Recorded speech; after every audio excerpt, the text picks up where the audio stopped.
बिस्मिल्लाहिर्रहमानिर्रहीम। अस्सलाम वालेकुम नाजरीन, आज मैं आपके लिए एक सच्ची और खौफनाक कहानी लेकर आई हूँ। लेकिन इससे पहले कि मैं कहानी शुरू करूँ, जो लोग हमारे चैनल पर नए हैं उनसे गुजारिश है कि पहले हमारे चैनल को सब्सक्राइब कर लें ताकि आपको हमारी इस तरह की दिलचस्प कहानियाँ बर वक्त मिलती रहें। वो मेरी अम्मी और अब्बा को मिली थी। ये उस वक्त की बात है जब मैं 6 बरस की थी। हम बशाम में रहते थे। एक दफा जब अम्मी बहुत बीमार थीं तो अब्बू रात के वक्त उन्हें लेकर अस्पताल चले गए। अस्पताल बहुत दूर था। रात के 10 बज रहे थे। मैं और मेरा छोटा भाई दादा के साथ अम्मी और अब्बा का इंतजार करने लगे। वो रात के तकरीबन 1 बजे वापस आए, लेकिन साथ में एक लड़की भी लेकर आए। अम्मी की तबीयत अब ठीक थी। अब्बू ने उस लड़की का बताया कि हमें सड़क पर पड़ी मिली, शायद रास्ता खो गई है और भूल गई है, मगर बोल नहीं रही। अभी खौफजदा है, हम अपने साथ ले आए। इतनी छोटी बच्ची कहाँ छोड़ते। 1-2 दिन में जब खौफ खत्म होगा तो उसके घर का पता पूछकर इसे वहां छोड़ आएंगे। इन सब बातों के दौरान वो अम्मी के पीछे खड़ी थी। अब्बा ने उसका बाजू पकड़कर आगे किया और मैंने देखा उसकी आंखें इतनी सब्ज थीं कि मसनूई लगती थी, यूं जैसे कांच की हों। तब उसने मेरी तरफ देखा और मेरे जिस्म में सर्दी की लहर दौड़ गई। उसकी आंखें सर्द थीं, बहुत सर्द और अजीब सी आंखें। मैंने ऐसी आंखें पहले कभी भी नहीं देखी थी। मैं थोड़ा सिमट गई। मैं दादा के बाजू से लिपट गई। दादा ने उससे उसका नाम पूछा। वो टिकटिकी बांध कर दादा की तरफ देखने लगी। अब्बू ने उसके सर पर हाथ फेरते हुए प्यार से पूछा, बेटा आपका नाम क्या है? सारंगा, वो बोली। उसकी आवाज भी अजीब थी, किसी भी शोर से पाक। यूं लगता था जैसे कोई रिकॉर्ड सुन रहे हैं। अब इतने सालों बाद भी कभी उसकी आवाज याद आती है तो मुझे झुरझुरी सी आती है। फिर यूं वो हमारे घर हमारे साथ रहने लगी। अम्मी और बाबा ने 1000 दफा उससे उसका घर का पता पूछा, लेकिन उसने कुछ बताया ही नहीं। छोटे भाई फुरकान को तो इतनी पसंद थी कि हर वक्त उसके साथ ही लगा रहता था। उस वक्त फुरकान 2 साल का था। चंद महीने गुजरे तो फुरकान उसे साना कहने लगा। फिर ये नाम सबकी जबान पर चढ़ गया। मुझे उससे खौफ आता। जब मैंने अम्मी से अपने खौफ का इजहार किया तो अम्मी ने मुझे डांट कर कहा, तुम्हारी छोटी बहन है, इसका ख्याल रखा करो। एक दिन जब मुझे ज्यादा डर लगा तो मैंने दादा से जिक्र किया। दादा मेरी बात सुनकर किसी गहरी सोच में गुम हो गए। लोग कहते हैं सारंगा की जैसी खूबसूरत आंखें दुनिया में किसी की नहीं है, लेकिन मैं जानती थी वो खूबसूरत नहीं थी। वो बेजान आंखें थी, उसमें कोई रोशनी कोई चमक नहीं थी। वो बातें बहुत कम करती थी, जरूरत की बात करती वरना खामोश रहती। अम्मी और अब्बा उसे मुझसे ज्यादा चाहते थे। उसे आए हुए 1 साल गुजर चुका था और मुझे शुरू से उसमें कुछ गैर मामूली सा महसूस हो रहा था। वो मेरे और दादा के साथ सोती थी। मेरी तरह दादा भी उसे पसंद नहीं करते थे। मैंने खुद सुना था, दादा ने कई बार अब्बा से कहा, शफकत ये लड़की वो नहीं है जो नजर आती है। अब्बा हंस के ये बात टाल गए। आप पता नहीं इतनी छोटी बच्ची को क्या समझते हैं। एक रात जब मुझे नींद नहीं आ रही थी, दादा सो चुके थे, तो मैं लेटे लेटे उसकी तरफ मुड़ी ताकि देख सकूं कि वो सोई है या नहीं। और मैं देखकर दंग रह गई कि उसकी आंखों से रोशनी निकल रही थी और वो छत की तरफ ही देखे जा रही थी। मेरा दिमाग सुन हो गया। काफी देर बाद मुझे होश आया तो इतना डर लग रहा था कि मैं जल्दी से आंखें मूंद ली। उसके बाद मैं हर 10 मिनट के वक्फे से उसकी तरफ देखती और उसकी आंखें अजीब सब्ज सी रोशनी में छत पर लगी हुई होती। यूं डरते डरते सुबह हो गई और सुबह मुझे बुखार लग गया। सुबह मैंने मौका देखकर दादा को सब बताया। दादा ने तसल्ली देते हुए मेरा हाथ पकड़ा और कुछ कहने लगे थे कि अब्बा कमरे में आ गए। यूं दादा की बात ऐसे ही अधूरी रह गई। उस रात मुझे कपकपी चढ़ी हुई थी। बार बार नींद से आंखें बंद हो जाती थीं। फिर मैं गहरी नींद में चली गई। रात की किसी पहर मेरी आंख खुल गई तो देखा सारंगा अपनी चारपाई पर नहीं थी। मैंने दादा को आवाज दी। दादा ने उठकर उसे पूरे घर में ढूंढा, लेकिन उसे ना मिलना था ना मिली। काफी देर बाद दादा को जब वो ना मिली तो दादा वापस कमरे में आ गए। दादा अब्बा को जगाना चाहते थे कि बाहर खटपट हुई और सारंगा अंदर आ गई। कहाँ थी तू? دادا نے سخت لہجے میں پوچھا۔ وہ ہمیں جاگتا دیکھ کر چونک گئی تھی۔ میں غسل خانے تک گئی تھی، اس نے سرد لہجے میں کہا۔ لیکن میں تو غسل خانے میں دیکھ کر آیا ہوں۔ دادا کے ماتھے پر بل پڑ گئے۔ اچھا اب سو جا، آئندہ اس طرح باہر مت پھرنا، دادا نے سختی سے تنبیہ کی۔ میں نے بے ساختہ اس کی طرف دیکھا، اس کی آنکھیں آگ اگل رہی تھی، ان میں واضح انتقام کی جھلک تھی۔ صبح عجیب سے شور سے میری آنکھیں کھلی، میں نے اٹھ کر دیکھا تو سب رو رہے تھے۔ مجھے ڈر سا محسوس ہوا، ارد گرد نظریں دوڑائیں، سارنگا کہیں نہیں تھی۔ میرا دل بے ساختہ دھڑکا۔ میں آہستہ آہستہ چلتی ہوئی صحن کے بیچوں بیچ رکی، چارپائی تک آئی۔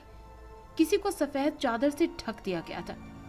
میں نے دھیرے سے چادر چہرے سے کھسکائی اور میری چیخ نکل گئی۔ میرے دادا جا چکے تھے۔ میرے منہ سے بے ساختہ آوازیں نکلنے لگی۔ میں اونچی آواز میں رونے لگی تھی۔ مجھے یقین ہی نہیں آ رہا تھا۔ مجھے اپنا سر گھومتا ہوا محسوس ہونے لگا۔ میں گرنے لگی تھی اور بے ہوش ہونے سے پہلے میں نے دیکھا سارنگا دادا کے سرہانے بیٹھی تھی اور اس کا چہرہ سپاٹ تھا۔ دادا کی وفات کے بعد میں سارنگا سے اور بھی زیادہ ڈرنے لگی، لیکن گھر میں اس رات کا ذکر نہ کیا۔ نہ جانے مجھے کیا ہو جاتا تھا۔ روز سوچتی تھی کہ آج امی کو بتاؤں گی، لیکن پھر جب امی اکیلی ہوتی تھی تو سب بھول جاتی تھی۔ اس طرح 1 سال مزید گزر گیا۔ اب میں، سارنگا اور فرقان ایک کمرے میں سوتے تھے۔ فرقان اب دادا جی کی چارپائی پر سو جایا کرتا تھا۔ وہ رات کو بے سد سوتا اور صبح جاگتا، لیکن میری اکثر پوری رات آنکھوں میں کٹتی تھی۔ ان دنوں بارشوں کا موسم تھا۔ تب ابو سے گاؤں کے کسی آدمی نے کہا کہ انہوں نے سارنگا کو مغرب کی نماز کے بعد بڑی نہر کے پاس دیکھا ہے۔ ابو کو یقین نہیں آیا، انہیں سارنگا پہ بہت بھروسہ تھا، لیکن اکثر لوگ جب یہی کہنے لگے تو امی نے سختی سے اس سے باز پرس کی۔ اس وقت تو چپ ہی رہی اور خاموشی سے سنتی رہی۔ اگلے دن امی کو رات کے وقت فالج کا اٹیک ہو گیا اور ان کی ایک سائڈ بالکل سن ہو گئی۔ اب وہ بول بھی نہیں سکتی تھی۔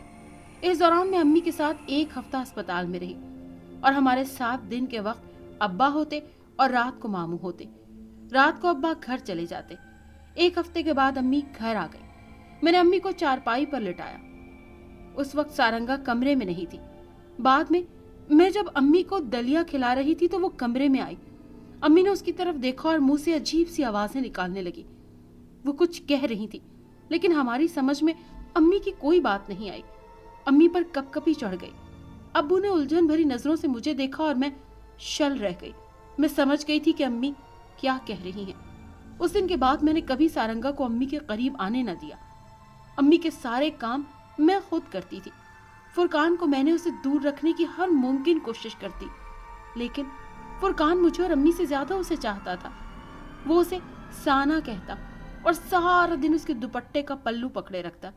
میں کھانا کھلاتی، رونے لگتا، نہیں کھاتا۔ جب سارنگا کھانا کھلاتی تو ہنستے ہنستے خوشی سے کھا لیتا۔ سارنگا نے اسے امی سے زیادہ پال پوس کر بڑا کیا تھا۔ اب وہ 1 منٹ بھی اس سے الگ نہیں رہتا تھا۔ ابو جب بھی امی کے ساتھ بیٹھتے، امی اشاروں میں انہیں سارنگا دکھاتی اور پھر دروازہ دکھاتی تھی۔ شاید وہ ابو سے سارنگا کو گھر سے نکالنے کی بات کرتی تھی، یا شاید کچھ اور۔ پھر ایک دن امی نے میرے سامنے پانی کا گلاس اپنے بائیں ہاتھ سے سارنگا کے منہ پر مار دیا۔ ان دنوں امی بہت چڑچڑی ہو گئی تھی، بات بات پر رونے لگتی، برتن اٹھا کے مارتی۔ اس دن امی نے اشاروں میں فرقان کا پوچھا تو میں نے فرقان کو آواز دی۔ وہ سارنگا کا ہاتھ پکڑ کر آ گیا۔ امی نے تو پہلے کافی دیر دونوں کو دیکھا اور پھر گلاس اٹھا کر اس کے منہ پر مارا۔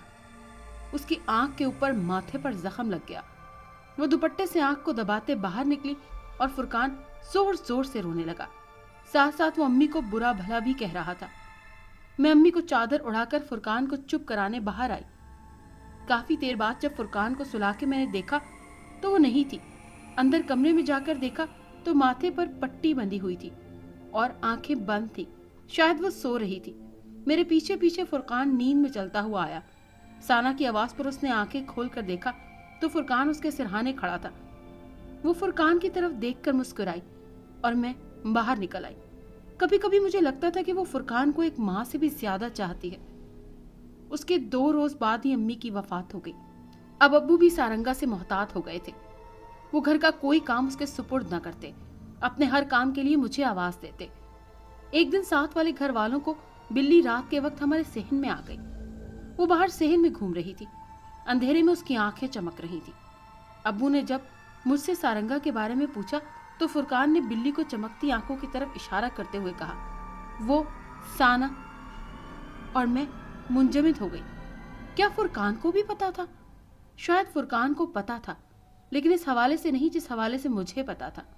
फिर अब्बू ने एक दिन अकेले में मुझसे पूरी बात पूछी। जब मैंने उनको सारी बात बताई तो वो गहरी सोच में गुम हो गए। फिर अब्बू अगले दिन किसी आलिम को लेकर आए।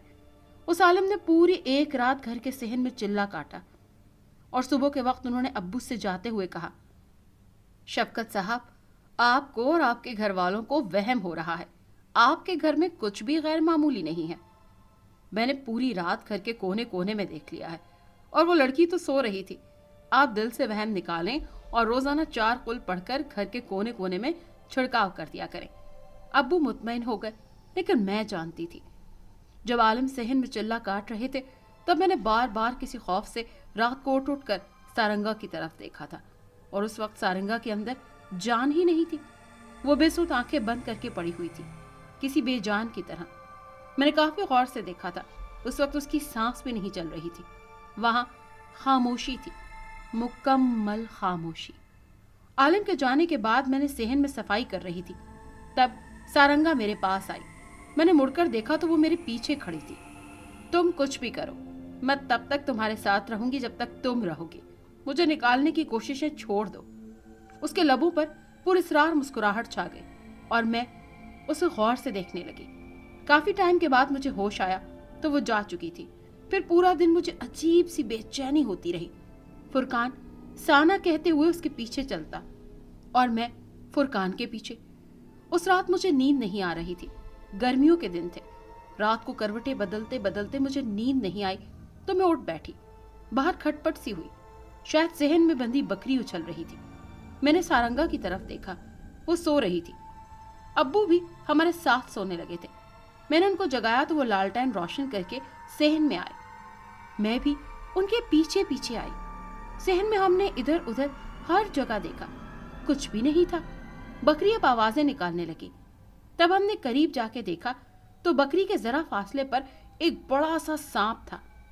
अब्बू ने फौरन घर के कोने पर रखा बेलचा उठाया। सांप अब फुनकार रहा था। अब्बू ने जब बेलचे से वार किया तो वो उसके सर के थोड़े से नीचे से टकरा के रह गया। सांप मुड़ के दीवार पर चढ़ गया। दीवार बहुत पुरानी थी और बिल्कुल ढहने वाली हो गई। अब्बू ने जब बेलचे से दीवार पर लगाया वार किया तो दीवार के दरमियान से एक पत्थर निकल गया और पूरी दीवार गिरने लगी। सांप नीचे था और ऊपर दीवार का मलबा था। सिर्फ उसका सर बच गया था। मुझे कराहियत सी महसूस हुई तो मैं वापस कमरे में आ गई। अंदर आकर देखा सारंगा उसी तरह सो रही थी। अब्बू भी बकरी को सहन के दूसरे कोने में बांध कर आ गए और अपनी जगह लेट गए। सुबह जब मैं उठकर नाश्ता बना रही थी तो कमरे से शोर की आवाजें आने लगी। मैं भागकर कमरे में गई तो फुरकान रो रहा था और अब्बू सारंगा के सिरहाने खड़े थे। मैंने घबराकर उसकी तरफ देखा और वहां सुकून था, मुकम्मल सुकून। जरा सी देर मैंने इर्द गिर्द के लोग इकट्ठे हो गए। फुरकान चीख रहा था। उसको रोते देखकर मेरे भी आंसू निकल आए। अब उसके जाने के बाद एक एक पल आंखों के सामने घूम रहा था। सारंगा को आखिरी गुस्ल देने के लिए मदरसे की बाजी ने मुझसे कहा, और मैं चूंकि उसकी एक ही बहन थी तो ये जिम्मेदारी खुद ब खुद मुझ पर आती। मैंने जब उसे गुस्ल देते हुए देखा तो उसका जिस्म लहू लुहान था। हड्डियां तक टूटी हुई थी और गर्दन से नीचे पसली की हड्डी के पास जख्म था, वही बेलचे का निशान। और मैं रात को ही जान गई थी कि सारंगा जा चुकी है। 5 साल बाद डॉक्टर ने आकर मुझे मुबारकबाद दी। मुबारक हो, बेटी हुई है। मैं तमानियत से मुस्कुरा दी। मेरे शौहर अब्दुल रहमान ने नर्स की तरफ दोनों हाथ बढ़ाए तो नर्स ने बच्ची अब्दुल रहमान को दे दी। मुझे तो इतना इश्तियाक हो रहा था कि मैं बेसाख्ता बच्ची के चेहरे पर झुकी। तभी बच्ची ने आंखें खोलकर मेरी तरफ देखा। वही सब्ज कांच की आंखें, सर्दी किसी एहसास के बगैर चमकती हुई। मेरी बेटी के चेहरे पर थी। अगर आपको ये कहानी अच्छी लगी है तो इसे लाइक कीजिए और हमारे चैनल को सब्सक्राइब कीजिए। और हाँ, अगर आपके किसी दोस्त, रिश्तेदार या बहन के साथ खुदा न खास्ता इस तरह का कोई भी वाक़या पेश आया है तो हमें कमेंट सेक्शन में उसके बारे में ज़रूर बताइए।